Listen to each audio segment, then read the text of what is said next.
I was Shen Yu's substitute for his beloved, the one he personally sent to the enemy general's bed on our wedding day. He said, "Shuer is weak. What harm is there in you taking her place?" Reborn 5 years earlier, I smiled as I poured poisoned porridge into the lotus pond. In this life, I will see how this loving couple begs me for mercy, until I don't my phoenix coronet and wedding gown, becoming their mistress. Shen Yu, his eyes red, asked me, "Why have you become so heartless?" I stroked Lin Shuer's pale face in my arms and chuckled softly. "What are you saying, my husband? I am merely imitating your gentleness from back then." The excruciating pain exploded from every limb and bone. It was like having my bones shattered by someone, then haphazardly stuffed back into a skin sack that was still warm. Cold, clammy, humiliating fragments of memory surged and crashed like a tide. Ringing in the ears was the crude, wild laughter of the barbarian general. Filling the nose was the mixed scent of blood and rank mutton, and swaying before the eyes were the hideous shadows of animal skins on the tent ceiling. And Shen Yu, he stood outside the tent, separated by that thin felt curtain. His voice was cold and clear like shattered jade, yet every word was dipped in poison, grinding her last shred of hope into ash. "Zhao Zhao Zhaoer is frail and can't withstand humiliation. A Ning, what harm is there in you bearing some of it for her?" What harm? Heart, rending pain and overwhelming despair gripped her throat once again. Chuning snapped her eyes open. What met her eyes was not the filthy enemy tent, but the familiar brocade canopy embroidered with interlocking lotus patterns, and the air was permeated with the faint, cold plum blossom scent she was accustomed to. She panted heavily, covered in cold sweat that soaked through her inner clothes. "Miss, did you have a nightmare?" Chuntao, the maid keeping vigil outside the bed curtains, heard the commotion and hurriedly parted the drapes to look inside with concern. Chuning stiffly turned her head to look at Chuntao's fresh and youthful face. "Chuntao, shouldn't she have been beaten to death with sticks in the courtyard 3 years ago, because she tried to stop the people Shen Yu sent to take her away?" Chuning abruptly sat up and grabbed Chuntao's wrist. The sensation was warm and real. "What year is it?" Her voice was terribly hoarse, trembling with the shock of surviving a catastrophe. Chuntao was frightened by her state and stammered, "Miss, did you sleep yourself into a daze? Today is the 3rd of the 5th month, the 17th year of Yongchang. The 17th year of Yongchang, the 3rd of the 5th month, half a year after her coming. Ovage ceremony." She was infatuated with Shen Yu and had begged her father for a long time before finally being allowed to move into this villa to recuperate, all because this villa was separated from the Jing'an Marquis Manor by only a single wall. It was also in this year that Shen Yu's good cousin, Lin Shuer, under the pretext of being frail and needing quiet rest, was personally brought into the Marquis Manor by Shen Yu and herself. It was precisely amidst these repeated approaches, repeated chance encounters, and repeated comparisons and sacrifices that she was completely reduced to Lin Shuer's stepping stone and substitute soul. Chuning let go of Chuntao, slowly leaned back against the bolster, her fingernails digging deeply into her palms, the intense pain making her completely clear, headed. It wasn't a dream. She really came back to 5 years ago, when the tragedy had not yet truly begun. "Miss, you don't look well. Did you not sleep soundly again last night? There is Job's tears and lotus seed porridge warming on the stove, sent over from the Marquise's manor. They say it is best for soothing the nerves and replenishing vitality. Miss Lin specifically instructed for it to be sent." Another senior maid, Chuya, walked in carrying a white porcelain bowl, a smile on her face. "Herr Shen is truly attentive to you, miss, and Miss Lin is considerate too." Chuning's eyes instantly froze over. Job's tears and lotus seed porridge. Right. It was this bowl of porridge. On this day in the previous life, Lin Shuer sent someone to deliver this bowl of kind intentions. She drank it down with a heart full of joy, only to suffer from vomiting and diarrhea that night, nearly losing half her life. Shen Yu rushed over to visit, sounding worried, yet between the lines it was all, "How is your constitution so poor? You are actually making Schwer worry about you instead." Thinking back on it now, the ingredients in that porridge were clearly measured out perfectly. It wouldn't actually take her life, but it would make her seriously ill, highlighting her, Chu Ning's, delicacy and troublesomeness, while serving as a foil to Lin Schwer's kindness and frailty. And Shen Yu's concern was nothing but another knife named comparison plunged into her heart.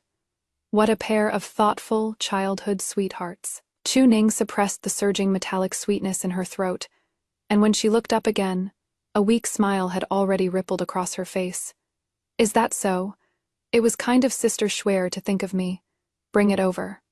Chu didn't suspect a thing and presented the porcelain bowl. Chu Ning took it. The white porcelain was warm and smooth, the porridge creamy and fragrant, looking not the least bit strange. She stirred gently with a silver spoon, scooped up a spoonful, and brought it to her lips.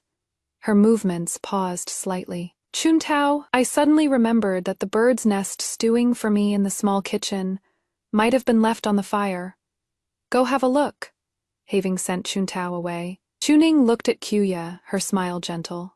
"Kuya, I am a bit cold. Go fetch my brocade cloak." Kuyu answered and withdrew. There was no one else in the room.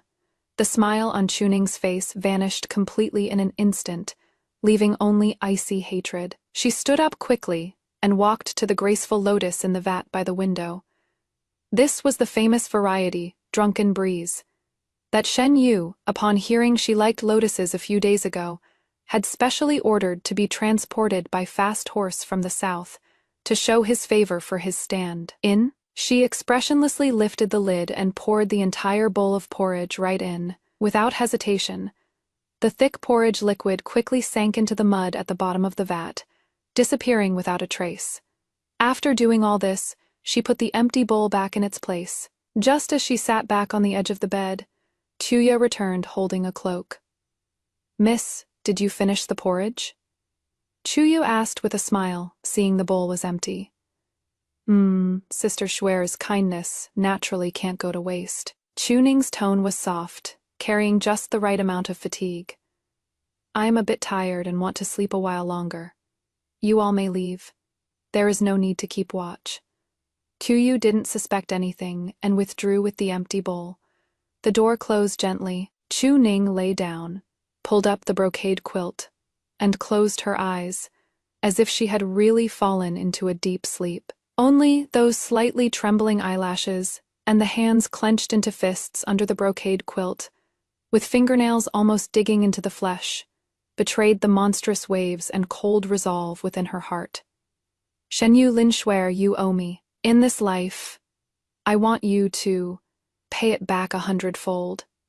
That night, Chuning sure enough developed a high fever, with excruciating abdominal cramps and ceaseless vomiting and diarrhea. The annex instantly turned into a chaotic mess. Summoning doctors and seeking medicine, the commotion lasted the entire night. The news reached the neighboring Jing'an Marquis Manor as soon as dawn broke. When Shen Yu arrived, it was already the afternoon of the next day. He was dressed in a moon-white cloud-patterned brocade robe, his figure tall and straight, his face handsome as jade, with a trace of perfectly timed concern between his brows. As he came walking over, who knows how many little maids in the courtyard had their hearts set aflutter. He stepped into the inner room, the smell of medicine not yet fully dissipated. Chuning sat on the bed wrapped in the quilt, her face pale as paper, lips dry and cracked. Only her eyes, because the high fever had just broken, appeared exceptionally clear and bright, instead staring at him with a deep darkness. Shen Yu's footsteps faltered slightly, and he was dazed for a moment. The Chuning before him seemed somehow different. In the past, whenever she saw him, her eyes were always brimming with undisguised admiration and joy, but today there was only a silent coldness. He suppressed that strange feeling, walked over to the bed, and said gently, "I heard you were ill. Are you feeling better?" As he spoke, he naturally reached out to feel her forehead. Chu Ning turned her head slightly, avoiding his touch. Shen Yu's hand froze in midair. Chu Ning lowered her eyelashes, her voice weak yet clear. Thank you for your concern, Shizi, but I won't die. Shen Yu withdrew his hand, his brows knitting almost imperceptibly. He just assumed she had a bad temper from being sick, and said gently, How did you get sick so suddenly? Weren't you fine yesterday? Could it be that the servants weren't attentive? Every sentence was concern. Every word was a probe. Chu Ning sneered in her heart, lifted her eyes, and looked at him timidly, with a trace of grievance and confusion. Yesterday, I only had that bowl of porridge sent by Sister Schwer. I don't know why, but during the night She didn't finish her sentence, but the meaning was already clear. Shen Yu's face instantly darkened, not because he suspected there was a problem with the porridge, but because Chu Ning actually dared to question Lin Schwer. His tone cooled a few degrees, carrying an unmistakable defensiveness. Ning, what are you saying? Schwer heard your sleep was restless, so she specially saved the best job's tears from her allowance, and cooked porridge for you with her own hands. You know her body. She is so frail she can't withstand the wind. It was an act of kindness. How could you misunderstand her? Look, it is exactly the same as in the previous life. He even revealed his bias and stupidity even sooner. The hatred in Chu Ning's heart grew wildly, yet her face appeared increasingly pale and fragile. She coughed violently, coughing until tears welled up in the corners of her eyes, her breath fading. I didn't misunderstand Sister Schwer. I just feel I am unworthy and let down Sister's good intentions. Please don't be angry, heir, seeing her like this. Shen Yu found it hard to scold her any further. He watched her coughing painfully. That face, which indeed bore some resemblance to Schwer, but was more dazzling and vibrant, was now filled with a sickly pallor, and an inexplicable irritability rose in his heart. Never mind. Just rest and recover properly. His tone softened a bit. I'll speak to Schwer, she won't blame you. When you are better, just go and say thanks to her. Thank her. Thank her for sending over a bowl of poisoned porridge. Thank her for making her so sick she couldn't get out of bed. Chu Ning almost couldn't control herself from laughing out loud. She dug her nails hard into her palm, using the pain to stay clear-headed. Lowering her gaze submissively, her voice was as faint as a gnat. Yes, I'll do whatever the Shizi says. Seeing how obedient she was, the slight displeasure in Shen Yu's heart dissipated. After adding a few pleasantries about resting well, he got up and left. He must be rushing off to comfort that wronged dear cousin of his. Chu Ning watched his disappearing figure, the frailty and timidity in her eyes instantly fading away, leaving only cold mockery and hatred. Say thank you. Of course I'll go. Not only must I thank her, but I also have to send her a grand gift that truly befits her frail kindness. Chu Ning's illness came on furiously, yet under her deliberate control, it dragged on intermittently for some 10 days. During this time, Shen Yu visited twice more. Each time, he would hurriedly glance at her, and after confirming she was in no mortal danger, the topic would unconsciously shift to Lin Schwer. Schwer heard you were ill and blamed herself terribly. She chants sutras and prays for you every day, and has even lost some weight again. Since you are feeling better, you should go thank her another day. Don't let a warm heart grow cold. Chu Ning agreed meekly every time, playing the role of an elder sister filled with guilt for having misunderstood her kind-hearted younger sister. Only she herself knew that every time she heard Shen Yu mention Lin Schwer in that tone of pity, the murderous intent in the bottom of her heart grew a little stronger. The time was about right. On this day, having just recovered from a serious illness, Chu Ning specially picked out a plain goose, yellow dress, and applied light makeup to conceal the overly striking beauty between her brows, appearing frail yet sincere. Accompanied by Xuntao, she personally carried an exquisite carved mahogany food box and went to the Jing'an Marquis Manor to visit Lin Schwer. The servants of the Marquis Manor were long used to seeing this Miss Chu who was always chasing after the heir. After announcing her, They led her toward Qinfang Court, where Lin Shuer lived. Inside Qinfang Court, the flowers and trees were lush, and the layout was extremely exquisite. Every single item was luxurious, far exceeding the allowance due to a guest cousin like her, which was proof enough of Shen Yu's partiality. Lin Shuer was reclining on a chaise lounge in the courtyard's warm pavilion. Two little maids were attending to her. One was fanning her, while the other was carefully feeding her rock sugar bird's nest. She was dressed in a white soft mist gauze skirt, her figure slender, her face delicate and pitiful, with a hint of sorrow always lingering between her brows. Truly the very picture of a sickly beauty that inspires pity. Seeing Chuning enter, she hurriedly put down her bird's nest soup and struggled to get up, her tone holding surprise and a perfectly measured hint of timidity. "Sister Chuning, why have you come? You've just recovered from your illness. You should be resting properly. If you get tired again, cousin will feel bad and he'll blame me." Every word revolved around her illness. Every word hinted at how much Shen Yu cared. Chuning sneered inwardly, but a look of guilt and gratitude quickly surfaced on her face. She stepped forward briskly to hold her down. "Sister Shuer, please don't get up. Your body is weak. Be careful not to catch a cold." She took the opportunity to sit by the couch, tightly clasping Lin Shuer's slightly cold hand, her eyes even glistening with tears.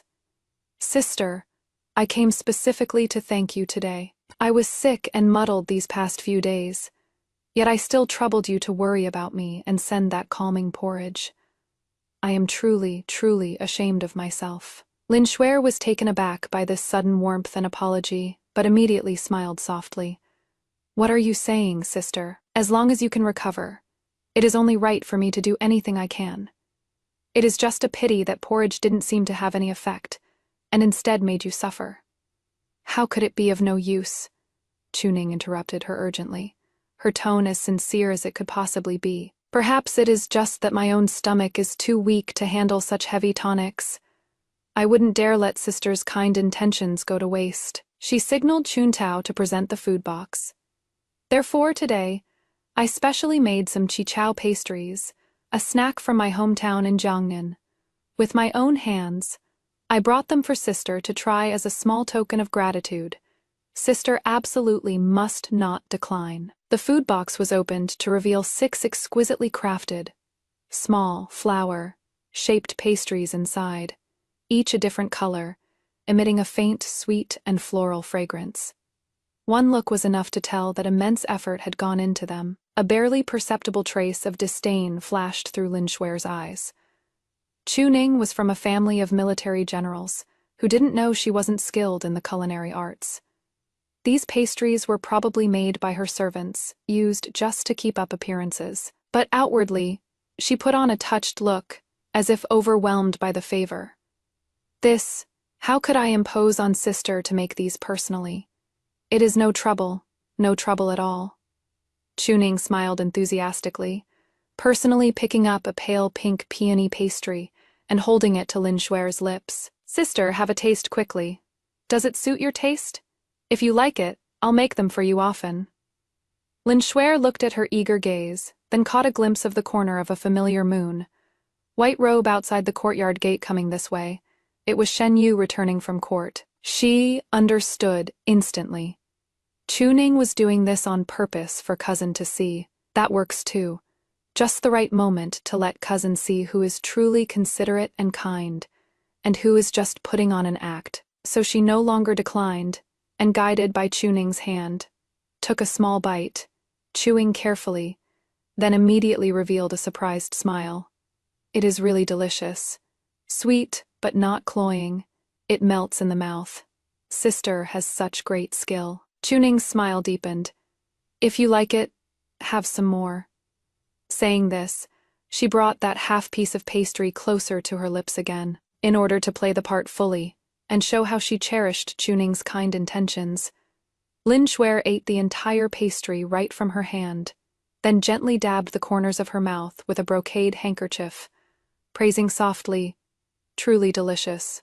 Thank you, sister." Chuning watched her swallow it, a cold, dark glint flashing fleetingly in her eyes. At this moment, Yu happened to walk into the courtyard and saw this scene of deep sisterly affection, especially seeing Chuning personally feeding Lin Shuer, while Lin Shuer accepted it with a moved look. His usually cold and stern brows and eyes couldn't help but soften a little. It seems Chuning has finally become sensible and knows to respect Shuer. He walked forward slowly, his tone gentle. "What good things are you eating? I could smell the aroma from far away." Upon seeing him, a blush rose on Lin Shuer's pale face, and she said softly, "Cousin is back. It is pastry sister Chuning made herself and specially brought over for me. The taste is excellent." Chuning rose and curtsied to Shen Yu, her demeanor gentle. Her gaze swept over the food box as she said apologetically, "I didn't know the heir would return so early today, so I only prepared a portion for sister. If the heir doesn't mind, shall I make some more and send them over tomorrow?" Shen Yu had no great interest in sweets. Seeing her so tactful, he felt even more pleased. He waved his hand, saying, "No matter. It is good that you sisters get along well." He looked at Lin Shuer, his eyes filled with tenderness. "As long as Shuer likes it, your health is frail, so eating a bit more won't hurt." Chuning lowered her gaze, concealing the mockery in her eyes. After a few more casual words, Chuning used the excuse of not disturbing Lin Shuer's rest to rise and take her leave. Rarely taking the initiative, Shen Yu walked her to the courtyard gate, watching the back of Chuning's graceful figure as she left. Then looking at his cousin in the warm pavilion who was as gentle as water, Shen Yu felt nothing but satisfaction. One bright and gorgeous, one frail and understanding, if only it could remain like this forever. He turned and returned to Lin Shuer's side. Lin Shuer leaned in close, saying softly, "Cousin, elder sister Chuning seems to have really changed a lot. She is truly good to me." Shen Yu put his arm around her shoulder, a smile playing on his lips. "She ought to behave this way. I am relieved that you can get along with her." Lin Shuer nodded obediently. Just as she was about to say something more, her expression suddenly changed slightly. Her delicate brows furrowed, and she subconsciously clutched her belly. "What is wrong?" Shen Yu noticed immediately. "Nothing." Lin Shuer forced a smile. "Perhaps I ate the snacks a bit too quickly just now, feeling a bit bloated." However, that feeling of discomfort didn't subside. Instead, it rapidly intensified, turning into waves of agonizing, twisting pain. Her face instantly turned deathly pale, and fine beads of cold sweat seeped out on her forehead as she couldn't help but cry out in pain. "Ah, cousin, it hurts. My stomach." Shen Yu turned pale with shock. "Shuer, what is wrong?" Lin Shuer was in too much pain to speak, curling her entire body up and trembling all over. "Someone summon the manor doctor, quickly," Shen Yu shouted sternly, scooping Lin Shuer up in his arms before rushing into the inner chamber and carefully placing her on the bed. Lin Shuer groaned in pain, her abdomen feeling like it was being twisted by knives, immediately followed by an overwhelming wave of nausea. "Erg." She suddenly turned her head and vomited without warning, splattering the snacks and bird's nest she had just eaten all over Shen Yu. Qinfang courtyard instantly fell into chaos. The maids were scared out of their wits, frantically cleaning up the mess, bringing water, and handing over towels. The manor doctor rushed over, checked her pulse, and examined her, his expression grave. "Doctor, how is Shuer?" Shen Yu asked urgently, ignoring the filth on the hem of his robe. The estate doctor pondered for a moment, cupped his hands, and said, "My lord, Miss Lin's symptoms came on fast and fierce. It seems she mistakenly ate something unclean, triggering an acute intestinal ailment, accompanied by signs of vomiting and diarrhea." Something unclean? Shen Yu froze suddenly, instantly recalling that before Lin Shuer fell ill, she had only eaten the pastries sent by Chuning. Could it be? His face suddenly darkened, his eyes surging with shock, anger, and disbelief. Chuning, that meek and grateful look she had just now, Was it all an act? She actually dared to hurt Schwer right under his nose using such despicable means. Wah. On the bed, Lin Schwer threw up another mouthful of clear fluid, her whole body going limp on the bed as if collapsed, breathing weakly, looking at Shen Yu with teary eyes. So fragile it seemed she might shatter at any second. Cousin, is Schwer going to die? It hurts so much. Shen Yu's heart instantly clenched, overwhelmed by monstrous rage and heartache. He turned abruptly and roared towards the door.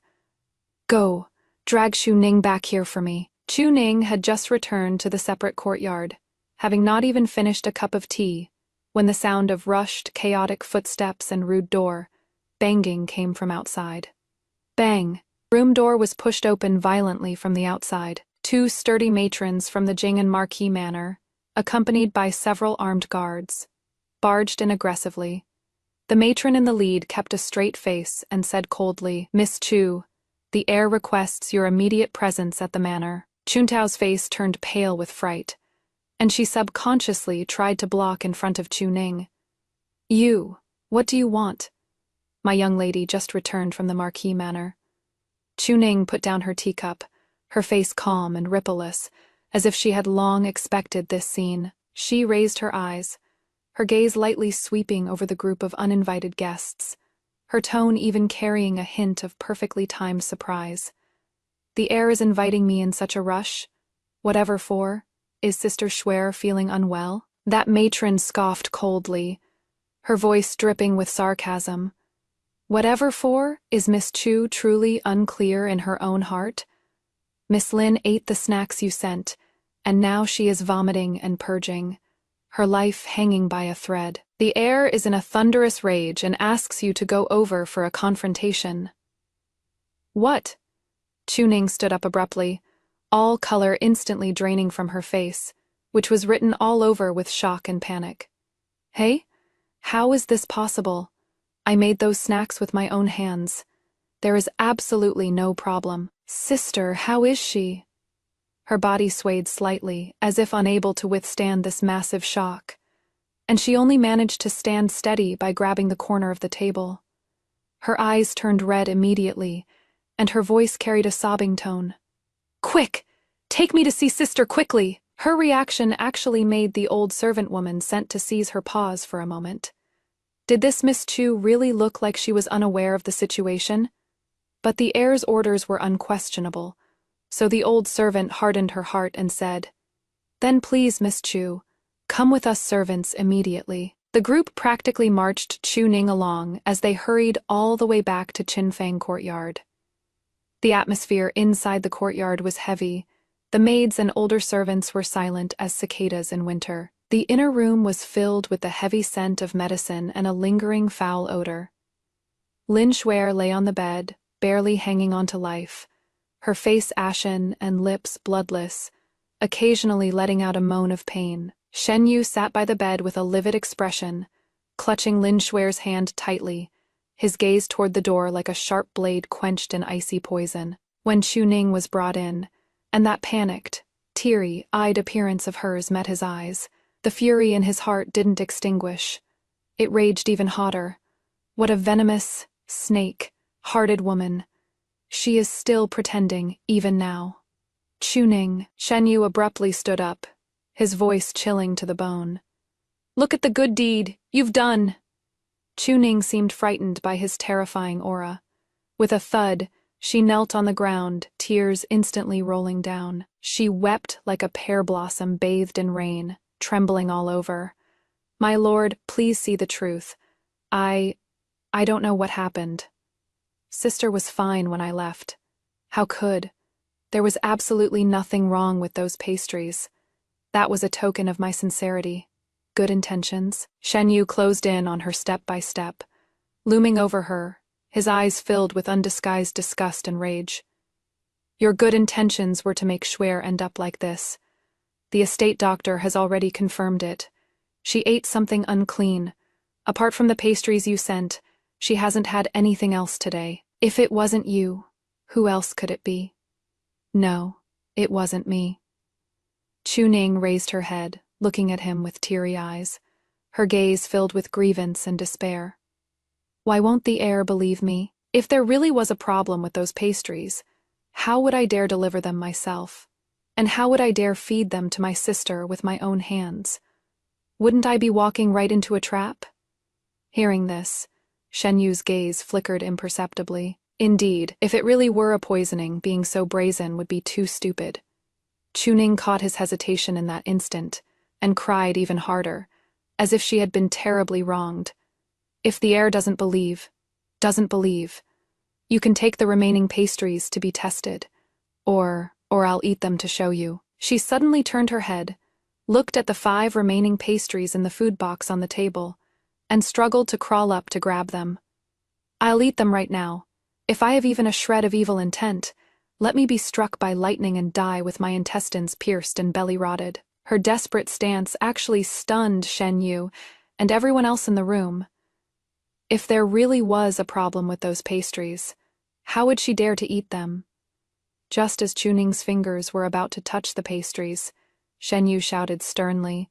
Chuning paused, looked back at him, tears rolling down silently, like beads from a broken string, looking incredibly miserable.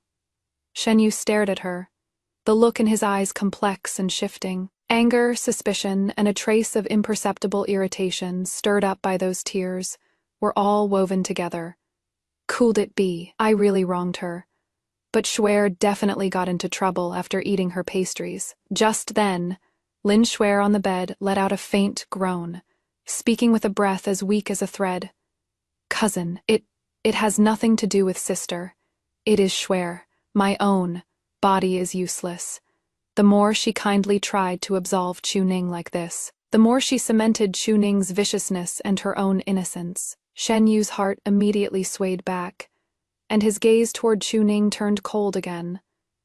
Even if you didn't poison it intentionally, surely you weren't clean enough when making the pastries, or used some stale ingredients, causing Shuer to end up like this. You can't escape the blame. Chuning sneered repeatedly in her heart. Look, no matter what the truth is, she is always the one in the wrong. She lowered her head, her shoulders trembling slightly.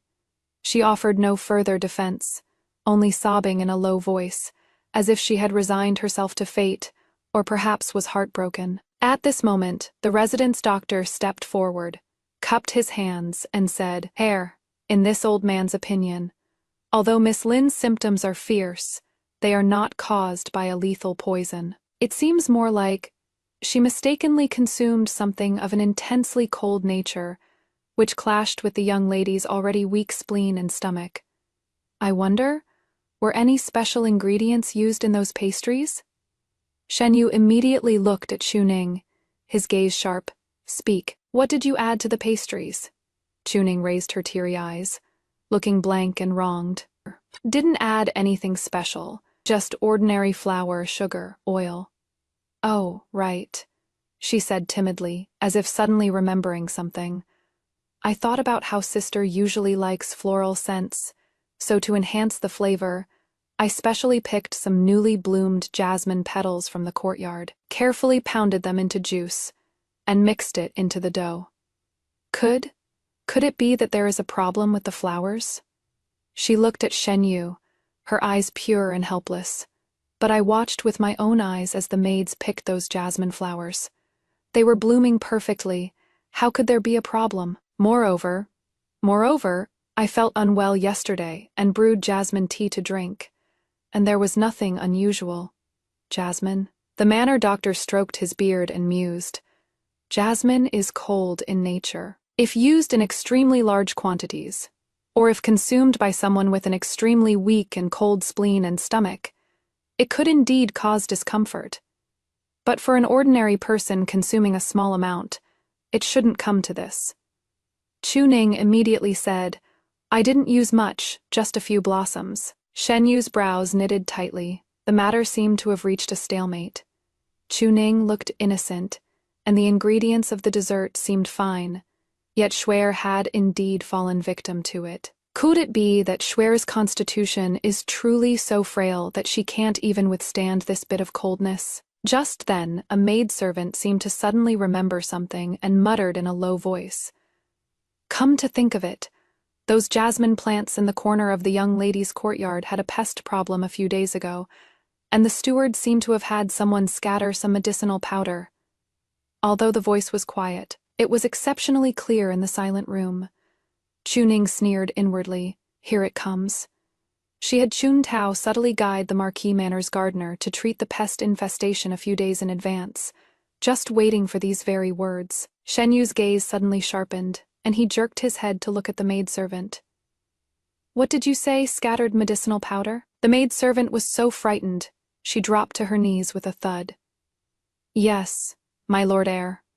This slave also just happened to hear the gardener mention it, saying it was a newly bought powder, very strong, but with a pungent smell, and told us to stay away.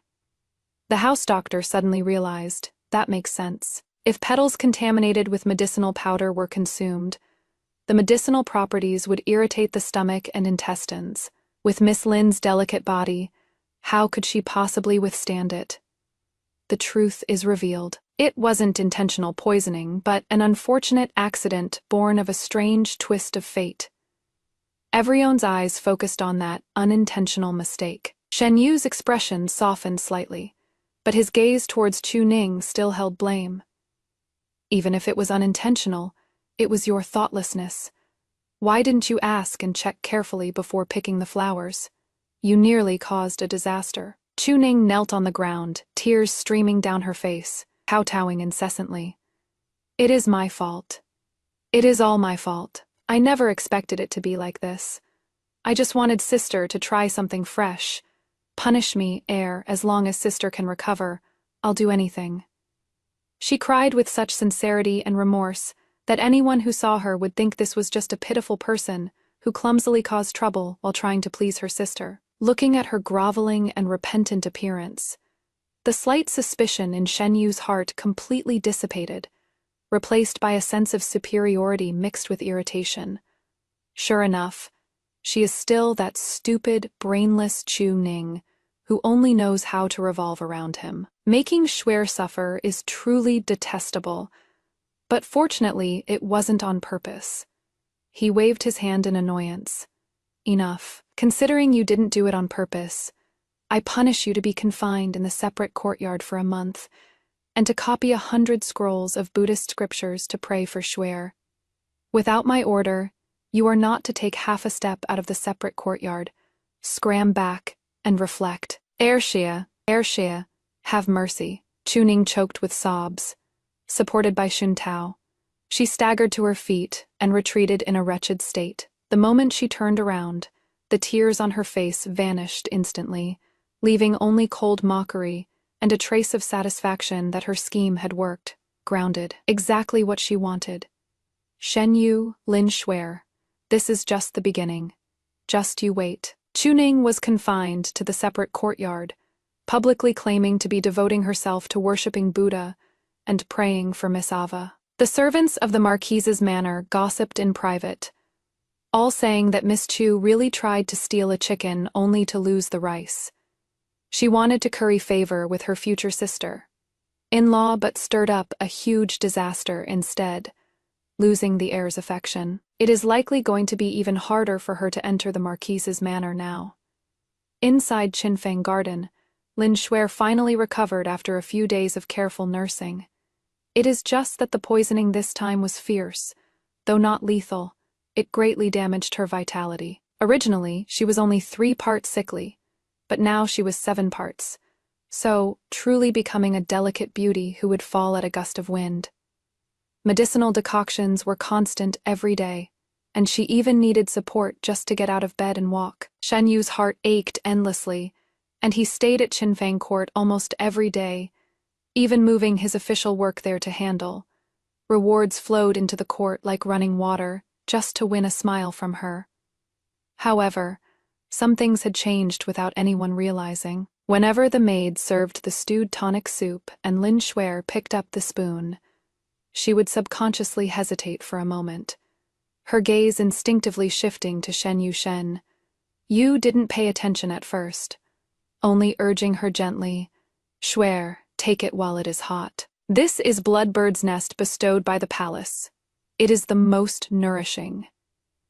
Lin Schwer forced a smile and took small sips, but she could no longer taste the sweet flavor of being cherished and cared for like before. The wretchedness and fear of that day, the excruciating abdominal pain and ceaseless vomiting, were like a nightmare, deeply branded in the bottom of her heart. Although everyone said it was an accident, that Chu Ning was stupid and ignorant, but was it really an accident? Why was it precisely the pastries sent by Chu Ning? Why did the reaction happen immediately after eating them? She wasn't a fool. She vaguely felt something was off, but couldn't grasp any evidence. This suspicion was like a tiny thorn stuck in her heart.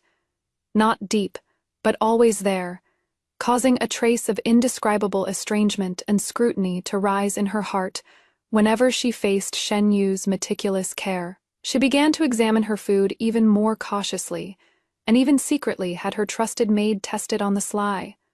All of this, naturally, could not escape Shen Yu's eyes. He felt inexplicably irritable. He cared for her so much, so why were her eyes now filled with such cautious suspicion? Did she suspect that he couldn't protect her?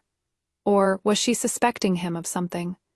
Meanwhile, people were sent from the separate courtyard every day on time to deliver the Buddhist scriptures copied by Chu Ning. The handwriting was neat, and one could even see the repentance and piety in the strokes. Occasionally, a flower or two picked in the early morning, still bearing dew, would be attached, or perhaps a few earnest greetings, praying for Miss Lin's speedy recovery. Every time, Shen Yu would order his men to throw the things out with a cold expression. But as it happened more often, that persevering, clumsy attempt to curry favor actually ended up proving Chu Ning's thoughtlessness and dullness. Shen Yu sometimes even thought that compared to the faint sorrow and suspicion now lingering on Schwer's brow, that simple-minded Chu Ning, who only knew how to bluntly express her admiration and cause trouble, seemed a bit less of a hassle.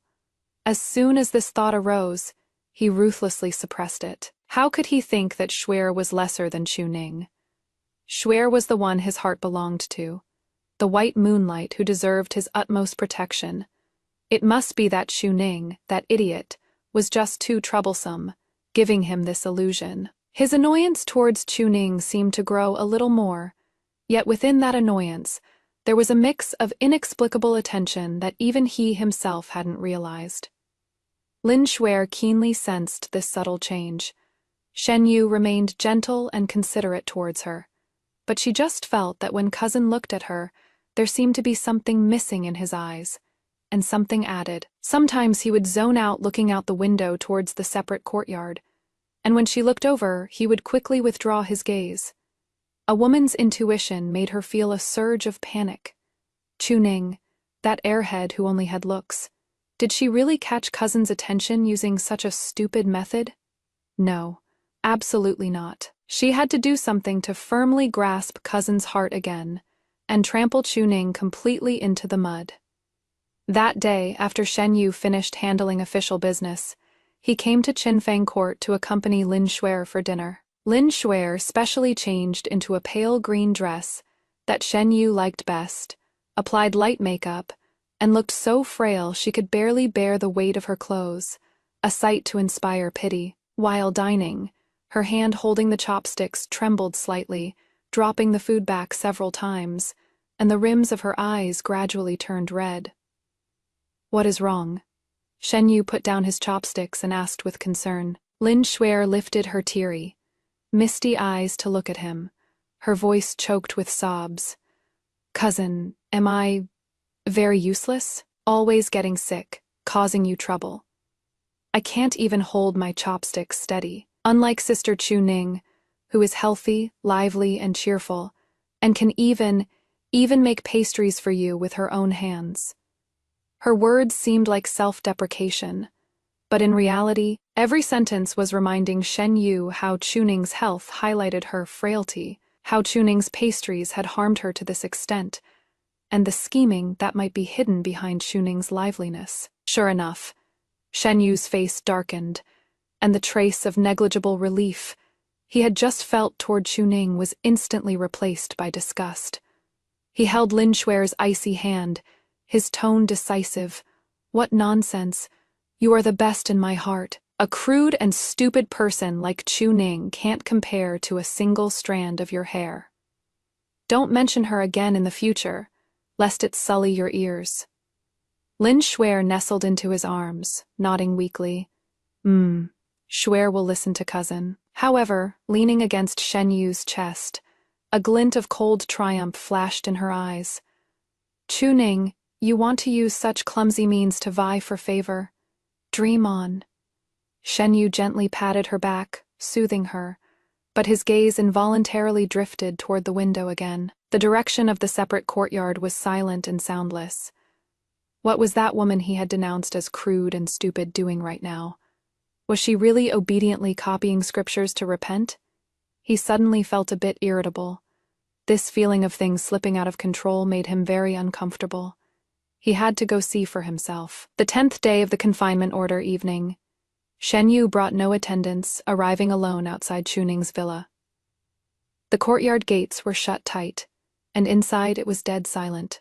He frowned, walked around to a secluded spot by the courtyard wall, where an old locust tree stood, its branches and leaves reaching into the wall. In his youth he had used this tree countless times to climb over the wall and sneak into the courtyard to meet Chuning. At that time, he needed Chuning's father's influence in the army, and he also needed the excitement that this beautiful and vibrant woman brought him. He climbed the trunk with ease, peering through the dense foliage into the courtyard. In the yard, Chuning was dressed in plain moon, white daily wear, face unpowdered, her dark hair loosely pinned up with a simple jade hairpin. She was kneeling on a cushion before the small Buddhist hall, head bowed as she focused intently on transcribing something. Her silhouette looked frail, her expression serene and devout. The evening breeze lifted a few strands of her hair and her wide sleeves, giving her an unprecedented air of fragility and an otherworldly aura. It was a stark contrast to her usual dazzling, fiery appearance. Shen Yu froze for a moment, his hand gripping the tree, tightening involuntarily. A thick stack of transcribed scriptures sat on the altar table, wisps of blue smoke curling up from the incense burner beside them. She seemed to have grown tired of writing. She gently set down her brush, rubbed her wrist, then pressed her palms together, praying in a low voice to the Buddha, her tone filled with guilt and unease. "Your female devotee, Chuning, is dull and ignorant, and carelessly caused Miss Lin to fall seriously ill. It is truly a sin. I pray to the Buddha to bless Miss Lin with a speedy recovery. Your devotee is willing to shorten her own lifespan in exchange for her peace and joy." Her voice wasn't loud, yet it drifted clearly on the wind into Shen Yu's ears. Every word was earnest, full of remorse. The slight displeasure and suspicion Shen Yu had harbored because of Lin Shuer were instantly washed away quite a bit by this outpouring of true feelings.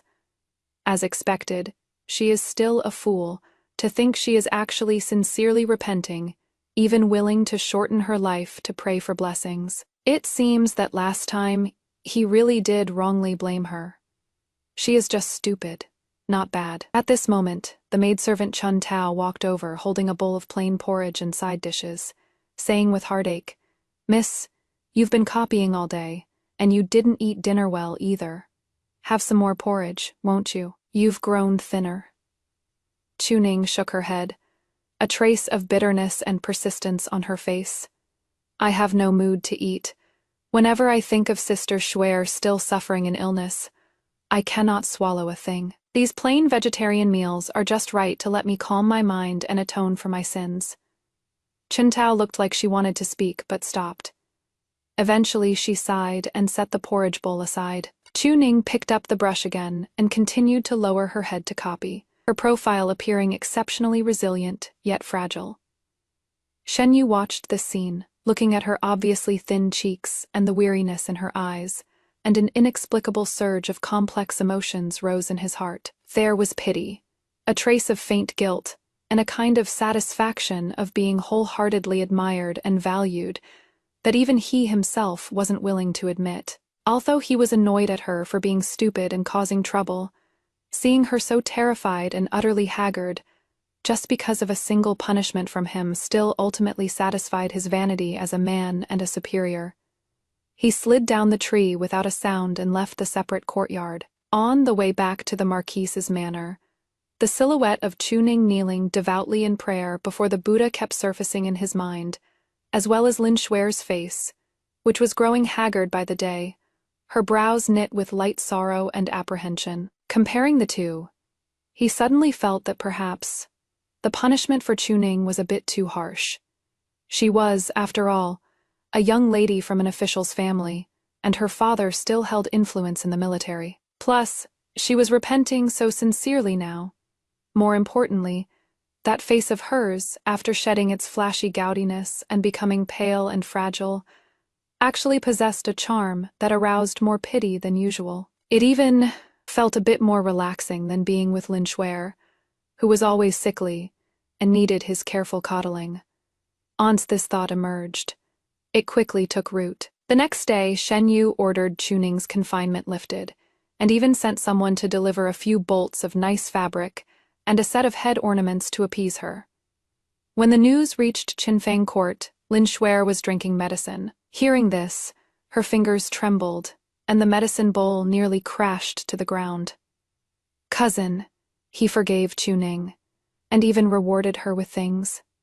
Her face was so pale it was translucent, and her voice trembled. The maid replied cautiously, "Yes, the heir said that Miss Chu has sincerely repented, and since she has been grounded for a long time, it is also time to." Sincerely repented? Lin Xuer suddenly gripped the brocade quilt tightly, her fingernails almost digging into her palms. That bowl of pastries that made her wish she were dead. That sudden accident, that bitch Chuning, she must have done it on purpose. She used this pitiful and innocent act to bewitch her cousin. Intense jealousy and a sense of crisis were like a poisonous snake, gnawing at her heart.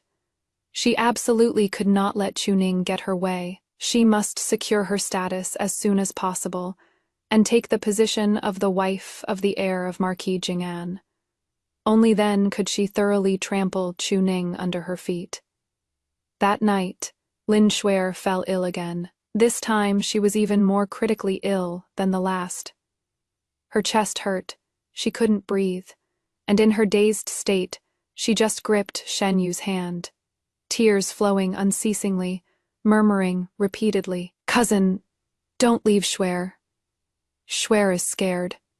Shen Yu was burning with anxiety and summoned the imperial physician to the manor overnight. After checking her pulse, the physician pondered for a long time before saying to Shen Yu, "My lord, Miss Lin's condition is caused by excessive worry and shock damaging her spirit.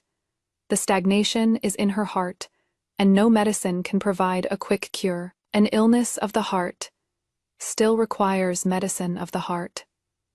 Illness of the heart? Medicine of the heart? Shen Yu frowned. The physician glanced pointedly at the feeble Lin Xuer on the bed, and lowered his voice. "The young lady is getting older, yet she has lived in the manor for a long time without a defined status. It is inevitable that she feels uneasy and prone to panic.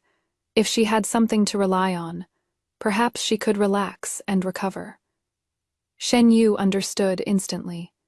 Xuer lacked a sense of security. She was afraid he would change his heart, afraid she would have no support in the future. That is right. She was so frail. How could she withstand such torment and fright? Everything started because of Chuning. If not for that idiot, how would Xuer be like this? Guilt and pity instantly overwhelmed Shen Yu. He tightly held Lin Xuer's hand, looking at her pale and fragile little face, and made up his mind. He must give her a status as soon as possible to put her mind at ease. A few days later, news came from the Jing'an Marquise's residence that the heir Shen Yu had formally asked his elders for permission to marry his cousin, Lin Xuer, as his principal wife, and was just waiting for an auspicious day to formally propose marriage. When the news reached the separate courtyard, Tao was so angry her eyes turned red. "Miss, they are simply going too far. That Miss Lin is clearly faking it. The heir actually. Chuning was trimming a pot of orchids. Upon hearing this, the scissors in her hand came down steadily, snipping off a dead branch. There was no look of surprise or anger on her face. Instead, the corners of her lips curled up into a cold, mocking arc. Heir's consort? She repeated softly, as if savoring the ridiculousness of the word. Pretty good. Shen Yu, Lin Shuer. You two just dance all you want. The higher you climb, only then can you fall the hardest. This play is getting more and more interesting. The news of the heir's engagement had not yet been officially announced when another major event caught the attention of everyone in the capital. The Longevity Festival was approaching, and the palace was hosting a banquet. All officials of the 5th rank and above, along with their families, were required to attend. This was undoubtedly an excellent opportunity. At the same time, Chuning received the invitation to the palace banquet. She also received a message sent by Shen Yu. The tone was like he was bestowing a favor, informing her to prepare herself to enter the palace with him and Lin Shuer. When the time came, the old woman delivering the message had an arrogant posture, her words implying that this was an act of grace from the heir, giving her a chance to show her face, apologize, and mend their relationship. She was expected to be deeply grateful and serve as a foil to Miss Lin's water. Like gentleness, Chuning agreed submissively, but a piercing cold light shone in her lowered eyes. The night before entering the palace, she was wearing a rosy mist-colored gauze skirt with a pure white fox fur coat draped over it, her small face buried in the fur collar, making her appear all the more frail and delicate. She held Chuning's hand, her tone intimate yet carrying a trace of imperceptible showing off and warning. Are you entering the palace tomorrow too, sister? That is wonderful. We sisters can keep each other company. It is just that your beauty is too striking, and your usual attire is too flamboyant. There are many nobles at the palace banquet, and the rules are strict. You really need to be cautious. Sister, don't offend the nobles and get cousin in trouble. As she spoke, she took a brocade box from the maid behind her, opened it, and inside was an extremely plain, even somewhat dowdy indigo dress, and a few pieces of silver jewelry. I picked this out specially for you, sister. Although it isn't luxurious, it is the most steady and proper. Why don't you wear this set tomorrow, sister? She blinked her large, innocent eyes, her tone sincere. Sister wouldn't blame your little sister for meddling, right? Chuning looked at the outfit that was enough to make any young woman look dull and lackluster, and sneered in her heart. She was just terrified that she would steal even a tiny bit of the limelight, but she showed a look of flattered gratitude on her face as she took the brocade box. Sister, you are so thoughtful.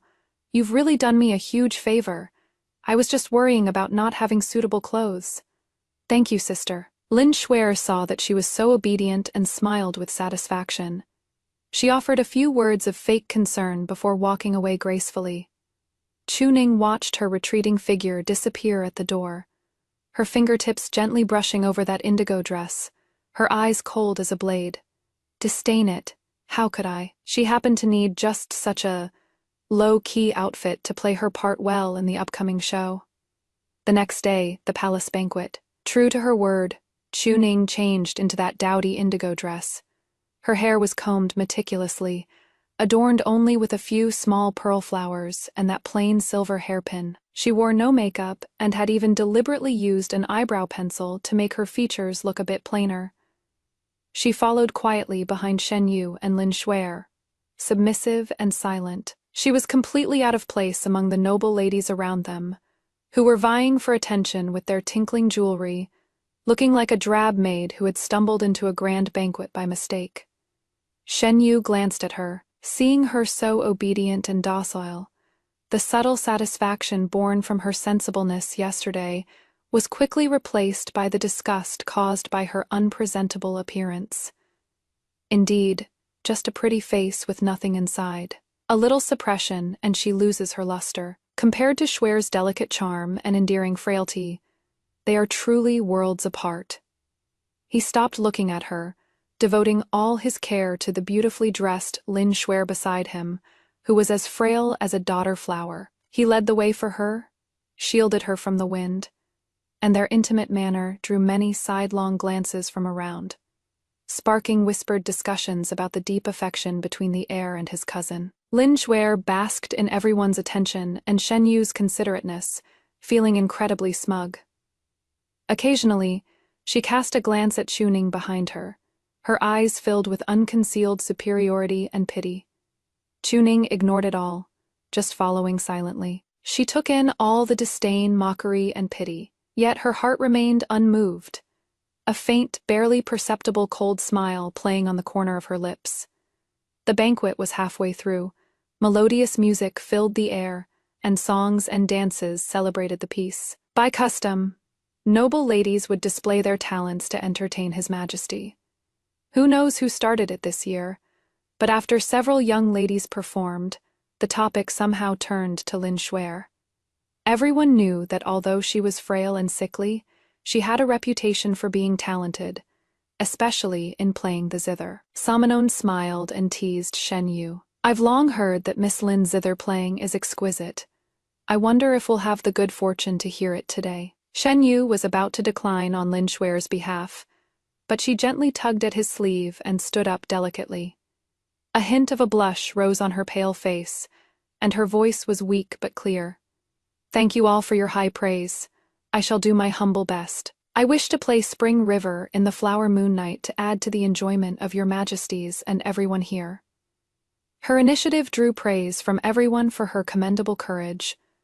Although Shen Yu was worried about her health, seeing her persistence, and knowing this was a good opportunity to make a name for herself, he nodded in agreement. Palace servants brought up the zither table. Lin Xuer sat down gracefully, her slender fingers plucking the strings.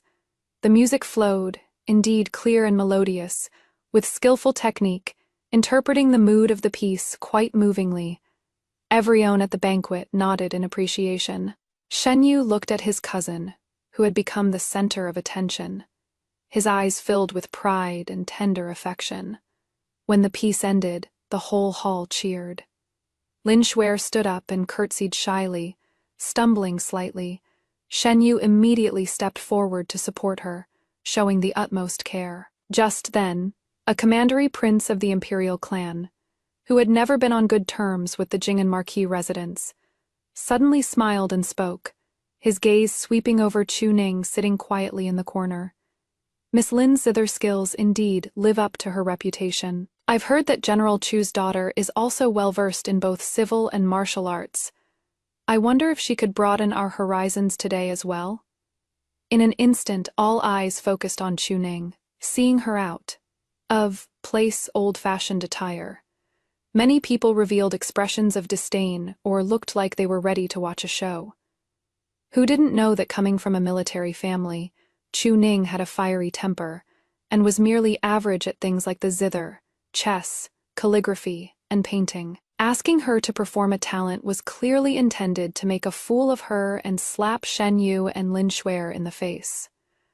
Shen Yu's face instantly darkened. He inwardly cursed the commandery prince for being a busybody, and was even more annoyed that Chuning was going to embarrass him again. Lin Xuer snuggled up to Shen Yu, a trace of gloating flashing quickly across her eyes. Chuning seemed startled by being suddenly called on. She stood up in a panic, looking at Shen Yu helplessly, her eyes timid, as if pleading for help. Shen Yu looked away in disgust and said coldly, "Your Highness must be joking. She is a crude person. How would she dare show off her meager skills before an expert?" But the prince wouldn't let it go. "Ah, the heir is mistaken. It is just to add to the fun. Why be so uptight? Miss Chu, could it be you won't give this prince face?" The atmosphere became somewhat awkward for a moment. Chuning took a deep breath, looking as if she had been forced into a corner with no way out. Finally, she spoke timidly, her voice as faint as a mosquito. "This humble girl, I have little talent and shallow learning, and dare not compare with Sister Lin. Only in the art of the sword dance, I learned a smattering from my father and brother in my youth. If your Highness does not disdain it, this humble girl is willing to perform this to liven up the occasion." A sword dance. A faint sound of snickering rang out among the seats. A daughter from a military family? Sure enough, she only knows that fighting and killing stuff. Hardly fit for refined company. Shen Yu's expression turned even uglier. He felt like he'd completely lost face. The commandery prince clapped his hands and laughed loudly. Good, a sword dance is great. Strength and gentleness combined. Just right for a change of pace. Men, bring a sword. A palace servant presented an unsharpened decorative sword. Chuning took the sword and walked to the center of the main hall. She was still wearing that indigo, old-fashioned dress, and her figure looked even a bit thin and frail. Everyone was waiting to see her make a fool of herself. The musicians didn't know what tune to play and seemed a bit hesitant. But Chuning said, "No need to trouble the musicians. I can just sing without music." Having said that, she slowly assumed her opening stance. With a flick of her wrist, the sword light flashed. There was no music. She softly hummed an ancient, desolate tune of a frontier army song. Her voice wasn't loud yet. It carried a strange, penetrating power and charm.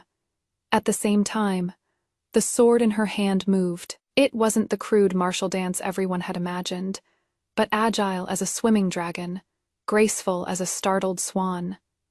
Every movement was full of power and beauty, at times like a violent storm, majestic in momentum, at times like a delicate willow in the wind, tender and lingering. That indigo, her singing voice gradually became clear and resounding, her eyes no longer timid, becoming bright and determined, as if looking through this great hall to see the armored horses and spears of the frontier, to see the lonely smoke and long river of the vast desert. That was not a dance to please others.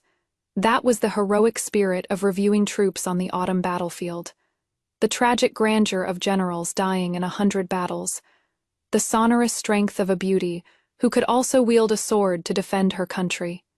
The entire hall was dead silent. Everyone's gaze was captivated by this completely different, soul-shaking sword dance, holding their breath. Even the emperor and empress seated at the head showed looks of admiration. Shen Yu was completely stunned. He stared blankly at Chuning in the center of the floor, who seemed completely transformed and radiant, his heart feeling like it had been slammed by something hard. Is this the Chuning he knew? The Chuning who only knew how to follow behind him, cling to him, and cause trouble? When did she possess such presence? The delicate smile on Lin Xuer's face had long since frozen. She gripped Shen Yu's sleeve tightly, her fingernails nearly digging into his flesh. Seeing the awestruck gazes of the people around, seeing the admiration of the emperor and empress, seeing Shen Yu's dazed expression, the jealousy and panic in her heart grew wildly like weeds. When the dance ended, Chuning withdrew her sword and stood still, panting slightly. Fine beads of sweat appeared on her forehead, and her cheeks were flushed from the exertion, making her look even more stunning than if she had worn makeup. After a brief silence, the whole hall erupted in enthusiastic cheers. Good. Great dancing. Great singing. The emperor clapped his hands in praise. What a heroine rivaling any man. Minister Chu, you have raised your daughter well. Reward her. The empress also smiled and nodded. It is indeed rare. There is strength within the gentleness, and a style quite unique. The attendant immediately presented the rewards. Chuning knelt to offer her thanks, accepted the rewards, and then reverted to that submissive, downcast demeanor. She retreated to her seat, as if the person radiating such brilliance just moments ago hadn't been her. However, after this dance, no one dared to look down on her again. Countless gazes, some open and some hidden, fell upon her, filled with admiration, scrutiny, and amazement. During the latter half of the banquet, even a few high-ranking princesses and ladies took the initiative to speak with her, their attitudes amiable. As for Lin Xuer, her meticulously prepared spring river on a moonlit night seemed exceptionally small time against the backdrop of Chuning's earth. Shattering sword dance, completely reduced to a mere foil. She sat pale, faced beside Shen Yu, unable to hold up her delicate smile any longer, feeling that those admiring gazes cast on Chu Ning were like slaps, landing hard on her face. Shen Yu's feelings were even more complicated and hard to describe. He looked at the lackluster Lin Shuer beside him, then at Chu Ning not far away who, though quiet, was impossible to ignore. A strong sense of loss and inexplicable irritation gripped him. He suddenly realized that the woman he had always viewed as a good, for nothing stand, and seemed to be hiding a dazzling side he knew nothing about. And this side of her had actually attracted so many gazes, including the emperor's admiration. The palace banquet ended, in the carriage returning to the manor. The atmosphere was terrifyingly oppressive. Lin Shuer leaned against the carriage wall, weeping silently, looking as aggrieved as if she had suffered a massive injustice. Shen Yu wanted to comfort her, but the words hovered on his lips, yet he didn't know what to say. In his mind, what kept reappearing were still those bright, determined eyes of Chu Ning as she danced with her sword. He rubbed the space between his brows in frustration. The carriage arrived at the entrance of the villa and stopped. Chu Ning got off the carriage, bowed slightly towards it, her voice calm and unwavering. "Many thanks to the heir and sister for the ride. I shall take my leave." With that, she turned and walked away. Without the slightest reluctance, Shen Yu called out to stop her, as if possessed. Chu Ning's footsteps paused, but she did not turn back. "Does the heir have any further instructions?" Shen Yu watched her distant back, the nameless fire in his heart burning ever hotter, and he said coldly, "You really showed off at the palace banquet today." Chu Ning slowly turned around, wearing an expression of surprise that was just right, mixed with a trace of grievance. "Why does the heir say such things? I was named by the commandery prince, and dared not disobey, so I had to make a fool of myself. If I have displeased the heir, I admit my fault." Her attitude left Shen Yu choking on his words. That is right. Did she want to show off herself? She was forced. But what about the result? The result is that Shuer has suffered a grievance, while he is unsettled because she was praised by His Majesty. Do you know that, because of you, Shuer is feeling depressed, and her illness is going to worsen again? He could finally only bring out this excuse to reprimand her. A trace of mockery flashed past the bottom of Chu Ning's eyes, but her face appeared even more terrified. "It is my fault. In the future, I will definitely be more cautious with my words and deeds, and absolutely never steal sister's limelight. If the heir has nothing else, I will go back first to reflect on myself." She bowed again, and this time turned without hesitation and entered the gate of the courtyard.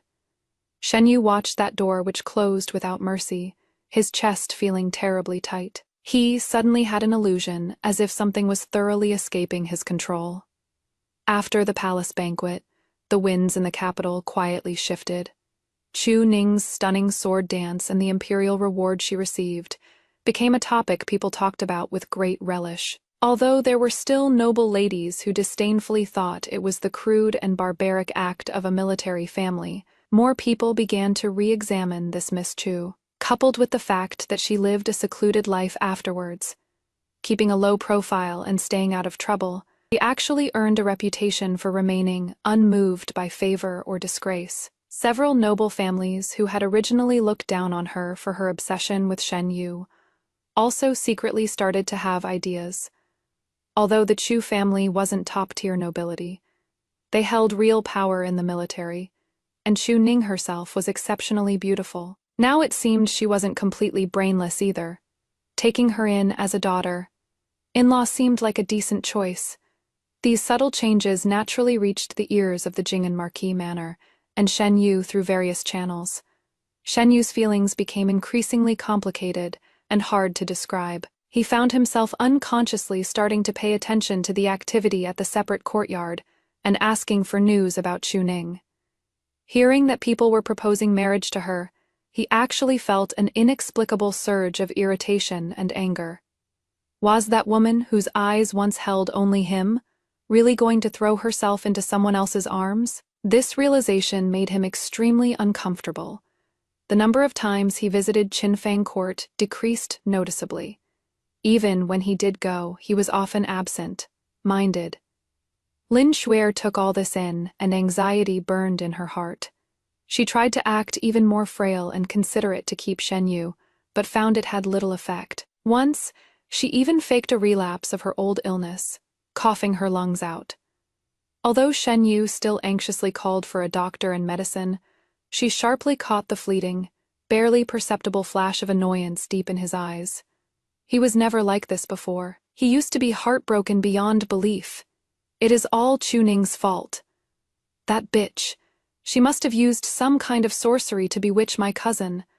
Lin Xuer's fear and jealousy reached a fever pitch, and her mind gradually twisted. She started getting sick more aggressively, trying to use more extreme methods to tie Shen Yu down, crying and complaining at the slightest provocation, her words full of insinuations and accusations against Chuning. At first, Shen Yu would still comfort her with gentle words, but as it happened more often, that bit of pity in his heart was gradually worn away, replaced by an indescribable exhaustion and weariness. He even began to feel that Xuer's tears and frailty no longer seemed so endearing, but instead became some kind of burden.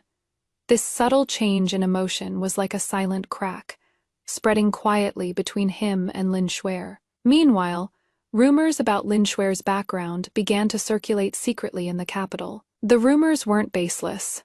They pointed to an old case covered up over a decade ago, concerning the true cause of death of Lin Xuer's mother, Shen Yu's aunt, and how Lin Xuer's seemingly lofty and proud maternal family had actually fallen into decline long ago, suspected of corruption, and was now relying entirely on the Jing'an Marquis manor for handouts and cover-ups. The rumors were vividly detailed. While they didn't stir up a massive storm, they were enough to make families who valued their reputation steer clear of Lin Xuer. These rumors were, naturally, Chuning's handiwork. Having lived a second life, she knew well which secrets could kill without a trace. She wasn't in a rush to expose the matter, but merely sowed the seeds silently, letting them slowly ferment. The time had not yet come. She had more important things to do right now. Chuning began frequenting Baoguo Temple, the most popular temple in the capital, under the pretext of cultivating inner peace each time. She dressed simply and elegantly, her attitude pious and her donations generous. Coupled with the good reputation she had gained at the palace banquet, she soon became acquainted with several highly respected masters in the temple. She didn't deliberately approach anyone, until one accidental occasion in the bamboo forest at the back of the mountain, where she coincidentally met Master Huijie, who was cultivating there and rarely saw guests. Master Huijie was over 70 years old, an enlightened high monk whom even the imperial family treated with a degree of respect. He was proficient in Buddhist Dharma, and even more knowledgeable in medicine. Chuning did not rush forward to seek guidance like the others. Instead, keeping a short distance, she respectfully pressed her palms together in greeting, then sat quietly on a large rock not far away. She watched the drifting clouds in the mountains, a faint trace of silence and sorrow on her brow that did not match her age. For several days in a row, it was exactly like this. Her quietness, and that melancholy so unbefitting her age, actually caught Master Huijie's attention. One day, the master took the initiative to speak. "Little benefactor, you have come here for days, watching the clouds without a word. What is it that you seek?" Chuning only then stood up, bowed respectfully again, her voice calm but with a trace of bewilderment. "Master, this believer has confusion in her heart that is difficult to dispel. Watching the clouds gather and scatter, it seems worldly affairs are impermanent. But is the cycle of karma truly never off by a hair? Why is it that sometimes good is not rewarded with good, and evil is not repaid with evil?" Master Huijie looked at her with a profound gaze and said, "Karma is not something mortal eyes can fully perceive. Sometimes it is not that there is no retribution, but that the time has not yet come. Benefactor, you harbor an obsession in your heart, which easily breeds inner demons. Chuning smiled bitterly. If I could let it go, it wouldn't be an obsession. I just wonder if someone commits actual evil in the name of good, deceiving the world to gain a reputation, what then? She didn't refer to anyone specifically.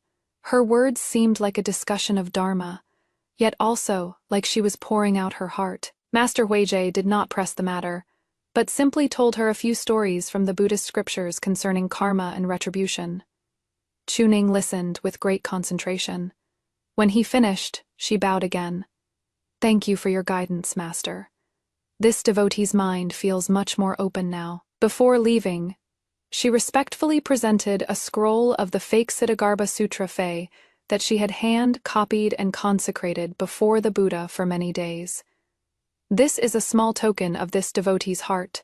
May the Buddha bless the Master with good health. Her attitude was natural and sincere, without the slightest hint of fawning or trying to curry favor. Master Huijie nodded slightly and accepted it. After that, Chuning still came here often, sometimes discussing a few words of Dharma with the Master, but mostly just sitting quietly. She no longer brought up those questions about karma and retribution, but instead humbly asked the Master for advice on medicinal dietary regimens, saying that an elder at home wasn't feeling well, and she wanted to show some filial piety. She was naturally gifted and understood things instantly, and her attitude was extremely respectful and sincere. Master Huijie had a very good impression of her and would occasionally offer her a pointer or two. The time was gradually becoming ripe. On this day, Chuning simmered a pot of poria and yam porridge based on the Master's guidance, and brought it for him to taste, asking him to advise if the heat control was correct. The Master tasted a mouthful and nodded in approval. A joyful smile appeared on Chuning's face. But then, as if remembering something, her eyes dimmed, and she whispered to herself, if only Sister Schwer could have some too. Her body is weak, and she needs gentle nourishment the most. It is just a pity. She stopped as if she wanted to say more, successfully catching Master Huijie's attention. Oh, is that Benefactor Lin's illness very serious? Chuning sighed, her tone filled with worry and helplessness. Yes, she has been bedridden for years. The imperial physicians have been replaced batch after batch, and the medicinal decoctions never stop. Yet, there is never any fundamental improvement. Especially recently, for some reason, her condition has actually become more grave. It is truly heart-wrenching. She paused, then said as if unintentionally, speaking of which, it is strange. Sister is extremely careful with her diet usually. Everything that enters her mouth must be tested with a silver needle. How could, sigh, perhaps her natural constitution is just too weak to handle the nourishment. Master Huijie had practiced for many years and seen all the ways of the world. Hearing this, his white eyebrows moved slightly, and a trace of understanding flashed in his eyes. But he didn't say much, only stating individual fate cannot be forced. Chuning immediately echoed, what the Master says is true. She said no more, carefully put the lid on the porridge bowl, asked a few more questions, and then respectfully took her leave. The seed had already been sown. An expert like Master Huijie wouldn't meddle in others' business, but once something caught his eye, certain deliberately created facades would find it hard to continue pulling the wool over everyone's eyes. Besides, Chuning knew that before long, the noble consort from the palace would come to Baoguo Temple in person to pray, specifically requesting to hear Master Huijie preach. And at that time, the noble consort would casually ask about the illness of that sickly cousin from the Jing'an Marquis Manor. That would be enough. The days flowed by like water, calm and unruffled on the surface. Shenyu was torn between the two women, getting more and more irritable. Lin Xuer's tearful complaints and illness exhausted him, while Chuning's distance and quietly changing reputation made him unresigned and curious. He tried to find excuses to go to the separate courtyard, but was always shut out by Chuning with various proper reasons. The harder she was to get close to, the more he wanted to conquer her. That restless urge almost made him lose control. Lin Shuer saw his changes clearly, and jealousy burned her eyes red. She began to frequently have a relapse, each time more critical than the last, turning the Marquise's manor upside down. Just when Shen Yu was almost suffocating from this endless torment, the noble consort from the palace arrived at Baoguo Temple to pray for blessings. As an heir of considerable status in the capital, Shen Yu naturally had to accompany and guard. After the noble consort finished worshipping the Buddha, while discussing the ways of wellness with Master Huijie, he indeed casually asked about Lin Shuer's illness, just as Chu Ning had predicted. I heard that the cousin at Marquis Jing'an's manor has been ill for a long time without recovery, and even the imperial physicians are helpless. It is truly pitiable. Master, you are well versed in medicine. Do you know what kind of ailment this is that is so difficult to treat? The gazes of all the accompanying personnel turned towards Master Huijie. Shen Yu's heart was in his throat too, hoping to get a glimmer of hope from the master. Grandmaster Huijie held his prayer beads, his eyelids drooping slightly, his voice calm and rippleless. In reply to your highness, this old monk has not personally taken Benefactor Lin's pulse, so I dare not make a rash judgment. However, the Buddha says, all things are empty, only cause and effect are not. The suffering of illness sometimes stems from the body, sometimes from the mind. Being overly attached to appearances, or relying on harsh medicines to maintain a false facade, actually harms one's foundation and runs counter to the way of preserving health. As his voice faded, the whole room fell into dead silence. These words, seemingly saying nothing, actually felt like they said everything. Originating from the heart, obsessed with appearances, relying on harsh drugs to maintain an illusion, every single word was like an invisible knife, accurately piercing through the facade of frailty Lin Shuer had meticulously crafted for years. How shrewd the noble consort was. Her eyes flickered slightly upon hearing this, and she smiled meaningfully. Oh, is that so? This palace understands. Thank you for the guidance, master. She asked no more, turning to speak of other matters. However, everyone present who heard these words felt stormy waves rising in their hearts. The news seemed to grow wings, spreading rapidly through the circles of the capital's dignitaries. Master Huijie was highly respected and never spoke rashly. His hint was almost equivalent to exposing the truth of Lin Shuer's frailty, so that so-called sickly constitution was actually intentional. She might have even used harsh drugs to fake her illness. Connecting this to the previous incident, where Chu Ning mistakenly sent snacks causing Lin Shuer to be poisoned, and Lin Shuer's increasingly frequent relapses afterwards, many people suddenly realized the truth. How is this some innocent, pitiful sick beauty? She is clearly a deeply scheming, vicious woman, using such methods to win pity and suppress others. Shen Yu's face turned deathly pale on the spot, as if struck by lightning. He couldn't believe his ears. Shuer's illness is fake. It was to win his sympathy and affection. Those pains he worried about day and night, those tears that made his heart ache so much, were they all just calculations? Thinking of how, because of these things, he had reprimanded Chu Ning time and again, given her the cold shoulder time and again, and even sent her to the enemy camp on their wedding day. A wave of icy fear and immense humiliation instantly swept over him. He returned to the Marquise's manor like a lost soul and headed straight for Qinfang Court. Lin Shuer, unaware that disaster was looming, was throwing a tantrum at the maids, blaming them for getting the heat wrong on the herbal medicine. Seeing Shen Yu come in, she immediately put on a frail expression and coughed a few times. Cousin, you are back. My chest feels terribly tight again today.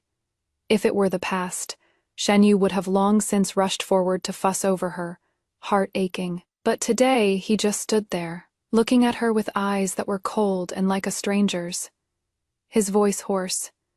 Master Huijie said your illness stems from the mind, that you rely on strong drugs to maintain a facade. Shuer, you tell me, is it true? Lin Shuer's face instantly turned pale as paper. drained of all blood. She stared with wide, terrified eyes, her body trembling uncontrollably. Cousin, you, listen to my explanation. It is not like that. That monk is talking nonsense. Her reaction undoubtedly confirmed everything. Shen Yu felt the world spinning around him. All his trust and tender affection collapsed with a crash in that moment, replaced by the monstrous rage of being deceived and made a fool of. Smack! He jerked his hand up and slapped Lin Shuer hard across the face. The force was so great, it knocked her straight to the ground. You bitch! Shen Yu's eyes were bloodshot, his voice trembling with extreme anger. How dare you lie to me? How dare you lie to me like this? Lin Shuer covered her face and lay on the ground, scared out of her wits, with snot and tears streaming down her face. Cousin, I was wrong. I just love you too much. I was afraid you'd leave me, Fei-sob Fei. Love me? Your love is just playing me for a fool. Shen Yu was shaking with rage as he kicked over the medicine bowl nearby, splashing the black liquid all over Lin Shuer. From today on, without my order, you are not allowed to take half a step out of Qinfeng Court. You stay right inside here and properly reflect on your illness. He roared, slamming the door as he left, leaving Lin Shuer wailing in despair on the ground. The Jing'an Marquis Manor was turned upside down in an instant. The air was furious, and the news that the cousin had fallen out of favor and was under house arrest spread immediately. Those earlier rumors about Lin Shuer's background were also dug up again, intensifying. The reputation of the Marquis Manor plummeted. Shen Yu locked himself in the study, smashing everything that could be smashed. Anger, humiliation, regret, all sorts of emotions nearly tore him apart. He thought of the despair in Chu Ning's eyes after being wronged time and again, thought of how dazzling she was at the palace banquet, while he only felt embarrassed, and thought of her distant and cold attitude later on. He really is the biggest fool in the world. No, he must go find Chu Ning. He has to apologize to her, beg for her forgiveness. Only now did he realize who was the one truly worth cherishing. Shen Yu rushed out of the study, running desperately towards the separate courtyard. At the entrance of the separate courtyard, Shen Yu was stopped. The old woman guarding the door was respectful but firm. My lord heir, my young miss said she is unwell today and will not see any outside guests. Presumptuous, get lost. Shen Yu was filled with regret and anxiety at this moment. How could he listen? He shoved the old woman aside and tried to barge in. My lord heir, please stop. A cold female voice rang out. Chuntao, leading several burly male servants, blocked the entrance to the inner courtyard, her expression calm, but allowing no doubt. Young miss needs quiet rest. If you barge in like this and startle the young miss, we servants cannot bear the responsibility. Shen Yu looked at this formation, stunned for a moment, then his anger burned even hotter. Have you revolted? You dare to stop even me. Let me in. I want to see a Ning. I want to explain to her personally. Chuntao was not afraid in the slightest. Instead, she raised her head, looking at this man before her who had once made the young miss humble herself into the dust, her tone carrying a trace of imperceptible mockery. Explain. What does my lord heir want to explain? Explain how, for the sake of a malicious woman who feigned illness and played the victim, you wronged and trampled upon my young miss again and again. Or explain how, on her wedding day, you personally sent the young miss into hell. These words were like poison-dipped knives stabbing ruthlessly into Shen Yu's heart. His face instantly turned ghastly pale. He stumbled back a step and looked at Chuntao in disbelief. You... What nonsense are you talking? Whether this servant is talking nonsense or not, the Lord heir knows well in his heart, Chuntao said coldly. Miss said she doesn't want to mention the past anymore. She has long severed all ties with you and the Marquis Manor. Please do not come here to humiliate yourself again. Impossible. A Ning wouldn't treat me like this. Shen Yu shook his head, his bloodshot eyes filled with paranoid madness. She loves me. She loves me so much. She must be angry with me. Yes, she is just speaking out of anger. Let me in. Let me see her. He looked like a madman and tried to rush forward again. The servants immediately stepped forward, forming a human wall to block him firmly. Just then, the door to the inner courtyard slowly opened. Chuning walked out. She was dressed in plain teal robes, without a touch of makeup. She looked at him calmly, her eyes like she was looking at an insignificant stranger. Aining, upon seeing her, Shen Yu cried out urgently, as if grasping at a lifeline. Ning, please let me explain. I know I was wrong. I was deceived by that bitch Lin Shuer. I regret it. I really regret it. Please forgive me. Let's start over. Okay, I'll only be good to you from now on. I'll only love you. Chuning quietly watched his hysterical performance, feeling absolutely unmoved, and even wanted to laugh a little. It wasn't until he finished that she slowly spoke, her voice cold and flat. Has the heir finished speaking? Shen Yu was choked into a daze by her calm attitude. If the heir is done speaking, please go back, Chuning said faintly. Between you and me, it was over the moment you chose to believe her and sacrifice me. Forgive? Start over. Don't you find that laughable, heir? No, Ning. I know you still have me in your heart. Shen Yu refused to accept it, trying to grab her hand. You can hit me or scold me. That is fine. Just don't treat me like this. Don't you love me the most? Chuning turned slightly sideways, avoiding his touch, and a clear trace of disgust finally flashed through her eyes. Love, she repeated the word, the corners of her lips curling into a cold arc. Shizi, that love was crushed long ago by you, and by all of you joining forces. Now, the only thing left is disgust. The word disgust. Was he froze in place, his pupils constricting sharply, as if truly recognizing the woman before him for the first time? Chuntao, see the guest out. Chuning no longer looked at him, turning to leave. Chuning, Shen Yu suddenly roared, his voice filled with despair and unwillingness. Why have you become so heartless? You weren't like this before. Chuning's footsteps paused. She didn't look back, just raised her eyes to gaze at the square of sky above the courtyard walls. Her voice was so light, it seemed a gust of wind could scatter it. Yet every word was clear, smashing into Shen Yu's heart. What are you saying, husband? I am merely imitating the tenderness you showed back then. Having said that, she walked straight into the inner courtyard, and never looked back. Shen Yu felt as if all his strength had been drained away. He slumped to the ground, his face ashen. She called him husband, she said, imitating his tenderness from back then. So his gentleness, from back then, in her eyes, was actually so cruel to the bone, disgusting. He suddenly laughed wildly, laughing until tears came out, looking like a madman. It is over. It is all over. He personally lost that woman whose heart and eyes were filled with him, and personally ruined his own life. Half a month later, an imperial decree came down. His Majesty heard that the house of Marquis Jing'an was lax in family discipline.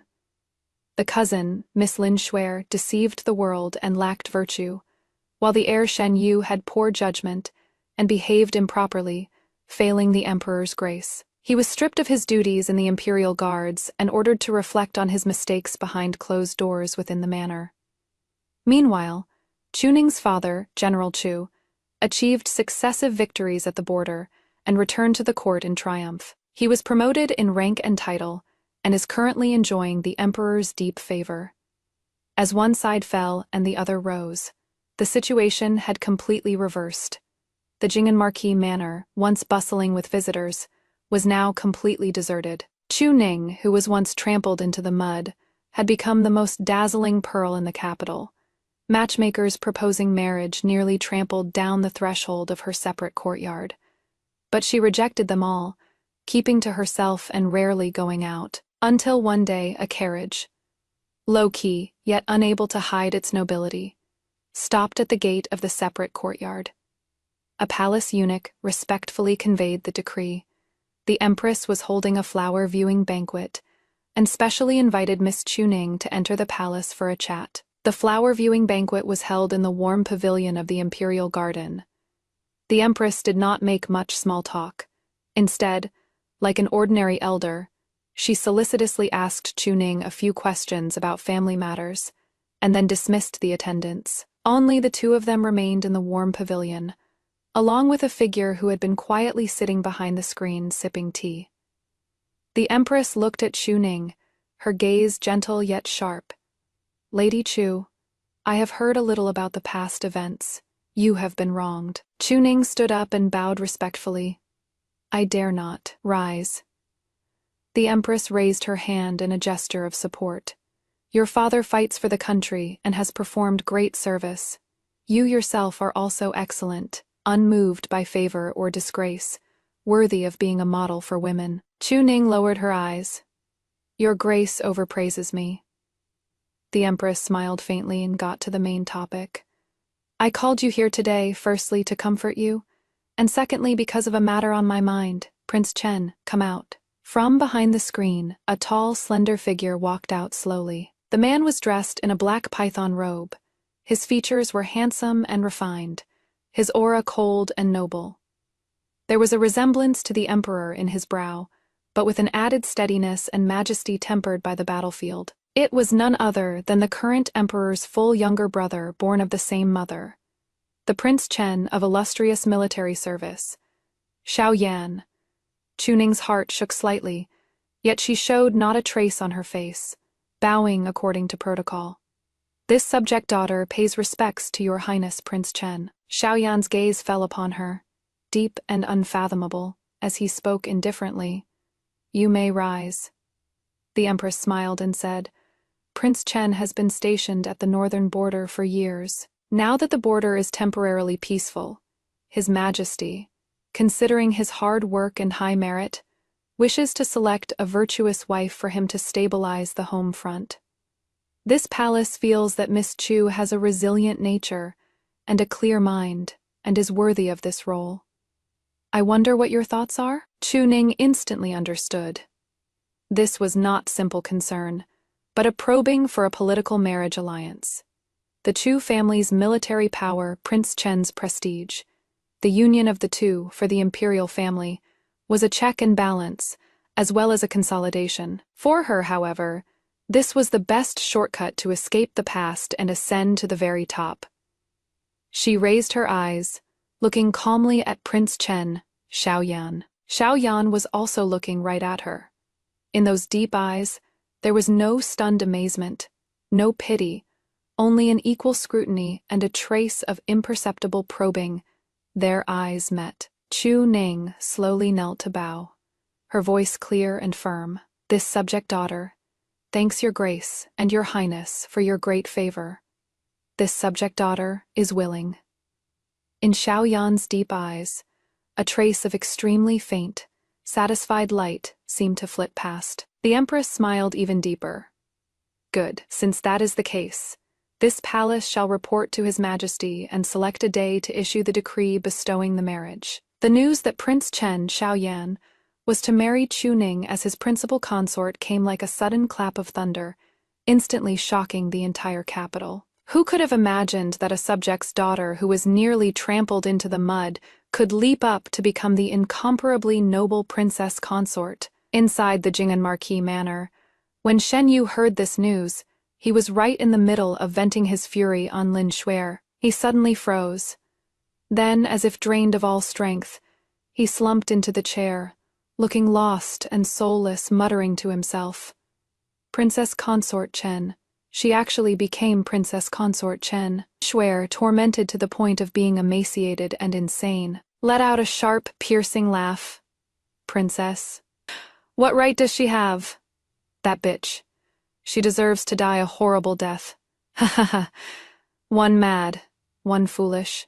No one cared anymore. On the day of the grand wedding, the magnificence was unprecedented. Chuning, wearing the phoenix crown and cloud cape, her wedding dress like fire, was personally supported by the palace's female officials as she stepped, step by step, onto the bridal sedan of the Prince Chen Manor. The procession was illustrious, with 10 miles of red dowry, making the whole world envious. No one remembered that absurd past of the Jingen Marquis Manor anymore. As the bridal sedan passed the street where the Jingen Marquis Manor was located, the wind lifted a corner of the curtain. Chuning's gaze swept indifferently over the tightly closed gates of the Marquis Manor, which already showed a hint of desolation. There was no hatred or resentment in her eyes, no sorrow or joy. Like looking at a speck of dust, an insignificant piece of the past. The sedan curtain fell. The past was completely severed. She was walking toward the pinnacle of power, toward the brand, new path of revenge she had chosen with her own hands.